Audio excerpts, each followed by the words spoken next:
Hello there, welcome to my story. My name is Doreen Arangi. Our guest today is a rapper from Atlanta, Georgia, based here in Kenya, in the person of Hassan.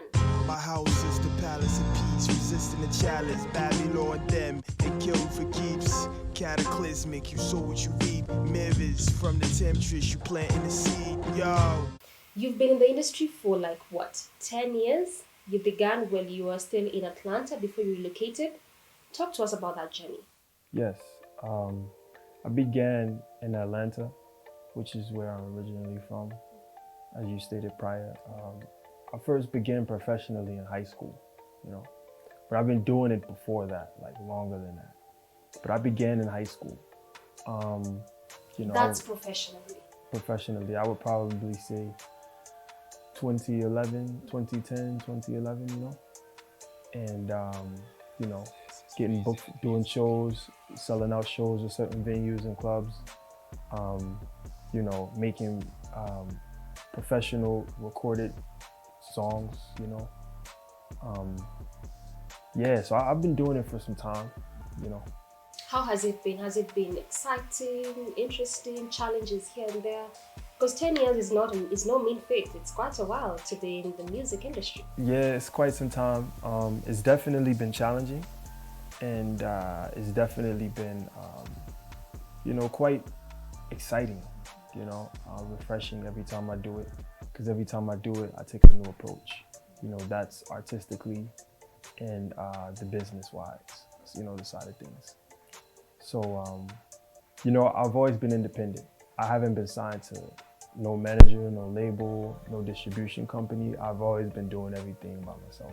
Wow, that's pretty interesting. I mean, working as an independent artist, how is that like? Because, I mean, oftentimes, especially being in the game for a while, most artists, they will either be signed to a label because it's at least much easier and better there.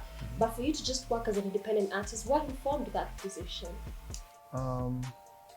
Just basically off of, I know how the music industry is. I know how the machine works, and just basically like independent has always been the smarter way to go, Not many people want to commit themselves, wholeheartedly, to working as hard and taking an aggressive approach as to not have any help from a big label, because that means everything falls on you.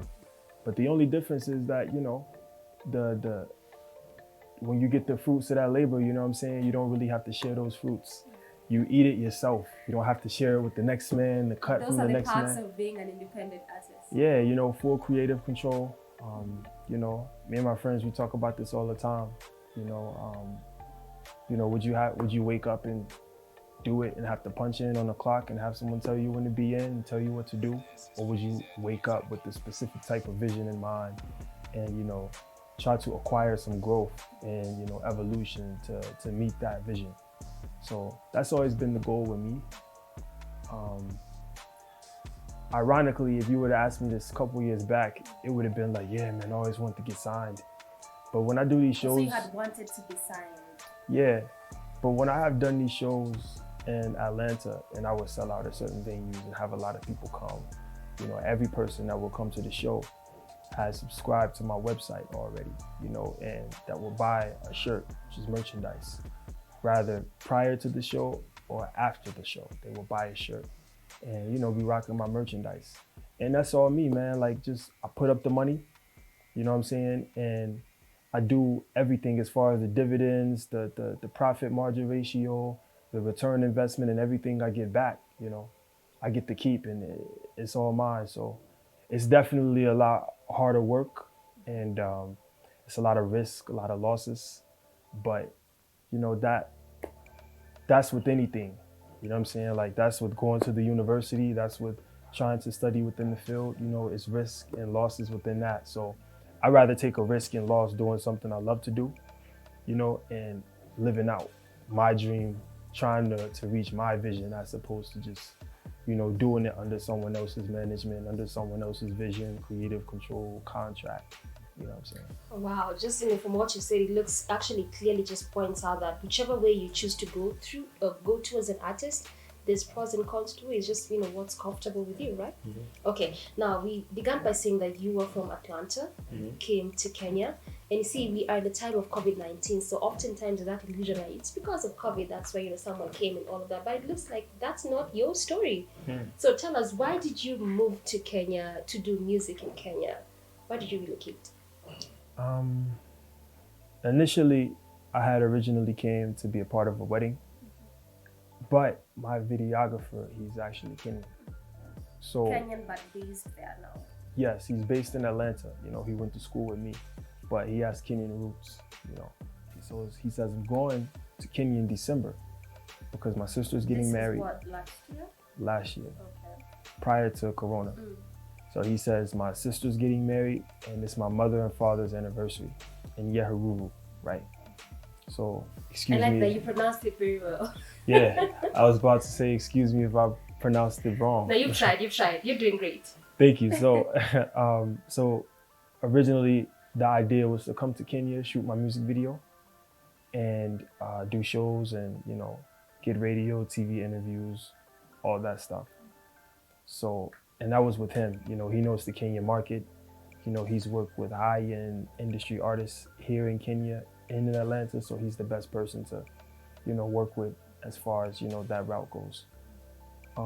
So yeah, man, I've been in Kenya since December, and since I've been here, I've had maybe 3 or 4 consecutive shows back to back prior to Corona. So the draw out in the audience and the people who attended was a good one at the Alchemist Bar. I had one at the Ongea, the Siren Center, the Ongea Festival. You want the gas like you get smoked like spliff. Go to cement. Stepped on by the Thames, Mercedes Benz whip when I'm set. Again. Then I deal your chick with a Doja grip. You always ask for the dick. I move like. And I had another one in Westlands at the Muse, which featured Xenia, Barack Jacuzzi, Shapa. It was a pretty good show, So yeah, I've been doing shows. I've been doing like music, like different.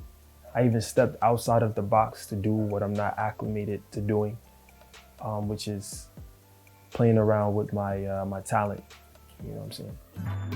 Who you there maybe had to her jiva. She wanna ride and I'm the driver. Who you there maybe had to her jiva. I don't know if she can swim with the scuba divers. I'm in DM, not in key I'm in DM, not in. So ideally, when you came, it wasn't for you to actually stay and necessarily do music in Kenya. It was for a project, but you ended up staying. Deal, yes. So it was actually for, like you said, a project to maybe, do a video and circulate some, some type of growth, some growth and revenue from that. And, kind of increase my social profile here in the East African market. So basically, what is it that made you stay and decided, I'll actually continue my music, only that it will be in Kenya now? The lack of proper results. I wanted more results than what I had, prior to leaving. So, my guy was telling me, he was like, yo, you did 3 shows, that's better than some artists out here, and then collab with other artists and, you put out a video, that's pretty good. I said, yeah, but that's not enough. And that's, of course, for the amount of time, as far as my travel when coming out here, it wasn't like how much could you really do in a month anyway, right?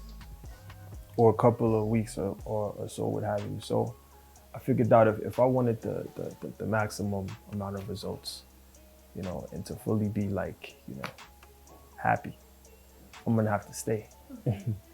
So was it the environment or the fact that, you felt like when it comes to your music career, music journey, you are getting more, or you are becoming more by being here than by being in Atlanta? Yes, I saw something here that I didn't see in Atlanta, and that was a different type of abundance of growth, from the shows. From the shows that I did out here, you would think that I was Kenyan, the way that the people went crazy, and they've never heard my music or saw me before. So that was definitely, uplifting, and that was the impetus to keep me going. Okay.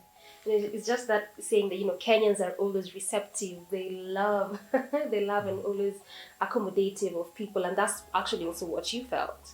All right, now let's talk about your music in terms of your first song, your first single per se, because you began 11, like you mentioned, 11, 10 years ago. It's really a long time, and I want to believe you still remember your first single.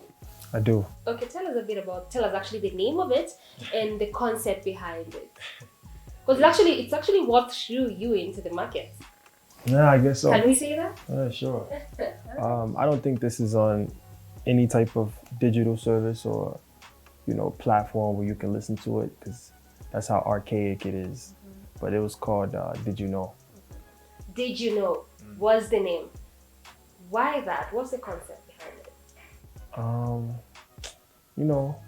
One thing about artists is that when we make songs, sometimes we'd be in the studio and we would just be like, oh, call that coconut milk or whatever. It just comes, it just comes. So it wasn't really in deep thought when I made it. It was just, basically introducing myself to the market, like, did you know I'm Hassan? Did you know, I did this? Did you know? So it was kind of like a fun track. My uncle has always had a professional studio, different mixing boards, microphones, the booth. He would have different artists come through for sessions all the time. So, I called him one day, I said, hey, can I come to the studio? He said, oh yeah, of course, sure, let me hear what you got, And there it was. And I remember doing the song, the whole high school went crazy. Oh, everybody was they singing. loved it? Yeah. Everybody was singing it in the hallways, and I was right there is when I was announced Shiloh's rapper. Okay. This is the rapper of the school. He's dope. So, seniors and other rappers will rap, but I was the best at the time in the school. Yeah. So then how long did it take you, between that your first single, Did You Know, and the next song you released? Because oftentimes, especially when you're in high school, sometimes always that trizect. I'm just trying to see how it's gonna look like. If it turns out good, then actually I'm gonna throw myself all in, or I'm going to try and be back until until I see what it can actually bring me to. So for you, between, what time frame did it take between your first single and the next single that you released, given the fact that people are more receptive in your high school? Actually, there wasn't that much of a breaking period. Okay. It was actually inspiration to keep going. And I was always engulfed in the creative spirit to where if I make a song and I like this, it's just the catalyst to keep going. So it wasn't really much of a breaking point. I will write songs in the midst of taking notes in class. Teacher thinks I'm taking notes, I'm actually writing a rap. So throw us a couple of lines of your first song, Did You Know? Let's hear it. Put you on the spot, but hey. It was something like, So just give it. My raps will annihilate you, they'll fry and bake you. Young D is the best, I don't gotta confess. I get off my chest and I'll finish the rest. I think what people loved was the fact there was a lot of rhyme here and that just, just makes you look so smart in the rap. Just having fun, man, just having fun. So for you as an artist, for you as a rapper, who was this that you were looking up to, that you'd say, wow, when I grow up, I would love to be like this kind of artist, I would love to be like this kind of rapper, I love how they do their stuff. Who was it for you? Ironically speaking, even though I was a rapper, I listened to a lot of non-rapping tracks. So I would listen to like a lot of R&B, soul, jazz, Afro beats. Yet your genre is totally different. Right. So my influence will come from there. Like I would listen to a lot of Amy Winehouse at the time. A lot of Natasha Bedingford, Lauryn Hill, Nina Simone, Fela Kuti, a lot of Afrobeat, jazz greats. So, those were a lot of my influence in the people I was looking up to, like their life stories and the music I was listening to. And my music was never like the commercial, poppy, traditional, overtime rap style. It was always, I don't want to say a purist, I don't want to sound cliche, but it was always like that hip hop boom bap type of style, with inculcation of different, jazz instrumentation and, you know what I'm saying? So I was always like that. And that was because of I generally at the time just liked the music, and it was my influence, you know. Like I like that stuff, you know. I couldn't really get into too much of the club type of track, you know, music. All right. Now, the people that you just mentioned, they're really not rappers per se. So at some point in your life, do you ever feel like probably you would deviate a bit, move from rap to probably R&B, rap to a bit of Afro jazz? Because you mentioned the likes of Kina Fela Kuti, who, you know, the music was mostly Africanized. So do you feel like you probably move from being a rapper to probably, you know, the other kind of genre that I just mentioned? In a sense, you know, in a sense. But I honestly, I think that's what drew people into my music. Okay. You know, the sound that stood out from everybody else's at the time. And, you know, when I would have time and just be in my zone and I would get into the headspace creatively, I would come up with not per se a sound that's similar to my influences, but, you know, a sound that's like, that's a different type of cadence and tone, you know, according to what he's doing right now. It's like, you know, it's gonna surpass the what's around and what's commonly digest. So like, I mean, I would say definitely, yeah, like I took some of, you know, what they do, you know, and I would put some of that in my music. So it was more of picking it and then incorporating to what best suits you as a rapper. All right, now before we go to your latest song, what would you say is your song that probably put you on the market, made people to at least know there's a, you know, rapper like Hassan who exists, we probably love his music. Which one was it for you? Which Which one song? would you say? Yeah. Recently, I'll probably say there's a song I did called Matatu Seats. This is prior to the song I just dropped recently. One more minute, man. One more minute, man. Life give you lemons, make lemonade. Pick and roll, give and take. Niggas bold, dinner dates, many plates. Switch the road, you shitting cold. Instinct, tissue rolls. It was a nice flight. 7:30, I'm off the flight. The heavens worry, police see bribery. Matatu Seats is one that really puts you on the edge, that you can say? Many people know you.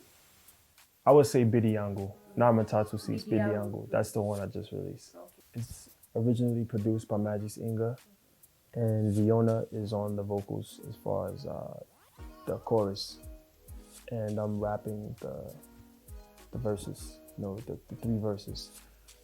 So the making of that song was, I said, since I've been in Kenya, I've been doing a lot of like Kenyan type of sound.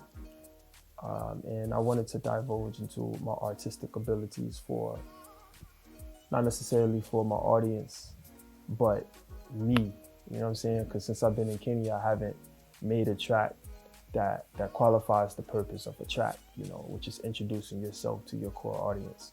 So I wanted to make a song that introduces me, that tells the people who I am. So when they hear Hassan record, they can be like, oh, that's his base, that's his foundation. He's going back to who he is. And when I have fun and I just want to do some commercial poppy tracks, people can go, Hassan's doing something different, but it's still nice. So Bidi Yangu, the making of that, and you know, the whole type of apparatus for that project was basically just to me getting back to my original sound. I wanted to introduce the Kenyan people to who I am, my story within the lyrics, the instrumentation, the beats, and just my sound. Yeah. So how would you say the reception has been like? You know, since it was more about you introducing yourself to the Kenyan market and probably what you like as an artist to do and probably what the Kenyan market would love. So how has the reception been like for that song? It's been well received. Very well received? Yeah, definitely. And it goes back again to, you know, not commonly placed as, you know, what everybody else is doing. You know, everybody else may be doing Gengoton track or something else, but this is completely something like different. Yeah, like it's just boom bap. So it's not like going with the wave of this is what probably is being released right now. You have the Gengeton and Gengeton artists. You just want to bring a bit something like a different sound, so to speak. Yeah, basically me. You know what I'm saying? Like when I do those Gengeton tracks and some trap songs, that's just me having fun. But you can only do that for so long, you know? Like, I mean, you know, you can only do it for a check for so long, you know? something's got to give. It's gonna be a subconscious you saying, "Yo, come on, man, you have to put out something more." Something more. Okay, then drop for us a line. Let's hear your rap for Bidi Yangu. I said, Mama Duke said, when you coming home from Africa, you far away from home, like the Galactica. Mom, it's not yet. I want respect with this music ish. I want money that's equivalent to 2 bricks, a lyricist, a movement, fidgeting stupid. I want to be a prince, a movement. BMWs, I want blue new BMs. She blew a kiss, my eyes are moving them. The African new beings, the fluid's in. And then it goes on and on and on. Yona comes in with the chorus. Just listening to you looks like actually, from the rap that you did for your first single, Did You Know, and this one, actually there's groove. There's evolution. You don't have a lot of the rhymes here and there, but actually you can piece the things together and you can actually see, wow, I see now this makes sense to me. All right, now coming to collabos, because you've mentioned Iviona, are there any other collabos you have done, or this probably was your first one? I've done, like I said, with Viona, Magic's Inga, Chapaman, Buchos. I've done quite a couple of collabos. The Chap family, which is, consists of 2. Just Alphonse, Twitchy, and the producer Harry. Wow, so, all this. Yeah, I've been in the studio with Motif, so yeah, man, I've done quite some collabos. Me personally, I like the challenge. So if I see an artist or a sound that's completely different to mine and it's not specified to my type of sound and theme, I may try to go after it for a challenge. Like for instance, Magic's Inga doesn't have my type of sound, but from say of my homie Shopper and knowing that Magic's is a producer, which is within the Gangatone and Afrobeat type of family, let's try to do something different. Let's try to put out something that he's not known for, still execute.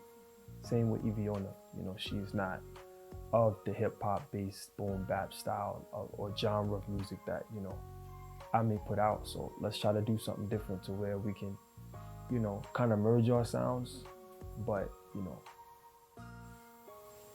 Wow, that is a bit risky, if I could mention, but you began to say, you said that is part of what sounds you as a person taking risks, because I'm imagining if I'm an artist and my sound is R&B, for me to go and pick an Afro jazz artist, to collaborate with, then I need to be really smart.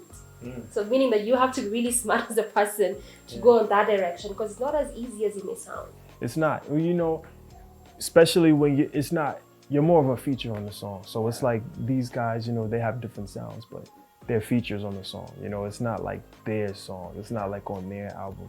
And then we also have our own target, market audience. So when the song comes out, it's specified for my range of audience. But yeah, man, it was fun making it. It was fun making it. Yeah. So what are we looking at when it comes to your future projects as Hassan? Because as you mentioned, for you now, Kenya is home. Kenya is, your place to stay. This is now where you are continuing your music journey, your career. Actually, you just want to build it from this country. So going forward, what are we looking at from you as an artist? You're going to see me having fun a lot more. You're going to see me challenging myself as always. I'm going to be doing some different type of sounds that doesn't really, equate to how I first emerged within taking hip hop as a, professionality. All right. So you're gonna see some different stuff, whether it be R&B, Afro beats. So it's gonna be a cocktail of different things, yes, so to speak. Not just fix it on rap only. Definitely.